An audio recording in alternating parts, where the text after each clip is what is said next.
Matagal po kasi akong nagsilbi bilang endorser ng isang remittance company. Uy, sana At ako all. po ay nakaikot din sa halos sa buong Europa, buong Asia, hanggang Lebanon.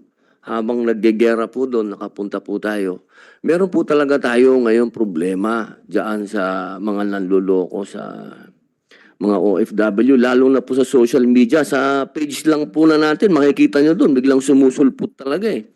Siguro po, tama po yung sinabi ninyo, Senator, na magkaroon talaga dapat tayo ng matinding parusa dito sa mga gumagawa nito dahil tinatawag nating mga bagong bayani ito.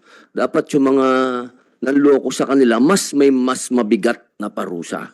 Marami po tayong kilala na mga naloloko po nito. Katunayan, madalas ko po itong pinararating sa ating kaibigan na si Arnel pagka may mga ganitong mga ganap po. Kaya totoo po yung sinabi ninyo, mahal na senador. Ayun. So, iyan ang isang maganda dito kay Robin Padilla eh. 'Di ba? Kay Senator Robin Padilla na lagi niyang ano kasi to eh. Alam nyo, ito yung tao na sinasabi nila, pinagbibintangan nilang hindi matalino dahil hindi nag-i-English. Yan ang katotohanan. Pero itong taon na to, sobrang smart nito. Bakit to kanyo? Kasi nga, may ano siya, meron siyang touch sa baba. Ibig sabihin, talagang alam niya mga pinagdadaanan ng mga kababayan natin. Lumilibot to. Nung panahon pa lang ni Pangulong Duterte, lumilibot na ho ito sa mga OFW natin. Kaya alam niya yung nangyayari sa OFW. At kaya nga sinasabi, suggestion niya ni Senator Tulfo, dahil siya ang head ng, alam ko, ng committee na ito, dahil sa OFW, siya ang head niyan, sinasabi niya na patindihin pa yung parusa ng mga scammer. Lalo na ho sa, hindi ko nga maintindihan bakit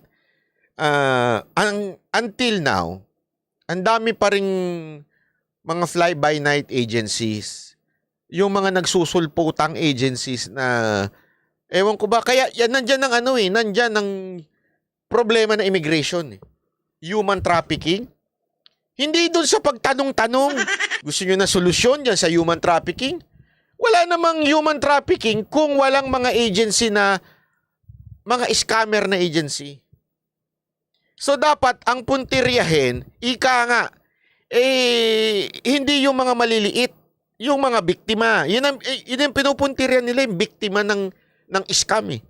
Dapat ang puntiryahin nila, yung mga agencies na nagpapalipad ng wala tamang dokumento, yung mga hindi rehistrado. Kaya nga ang sabi dito, ito ang tama. Instead na higpitan dun sa immigration, yung mga aalis, mga lihitimong aalis, di ba? Lihitimo yan eh. Yung iba, karamihan dyan, lihitimo. Di ba sa datos na lang eh, sa dami-dami ng na-offload, iilan lang pala ang talagang nasa human trafficking. So doon pa lang palpak na yung campaign na yan. Kung talagang gusto nila masawata yung human trafficking, patindihin ang parusa nitong mga scammer na ito.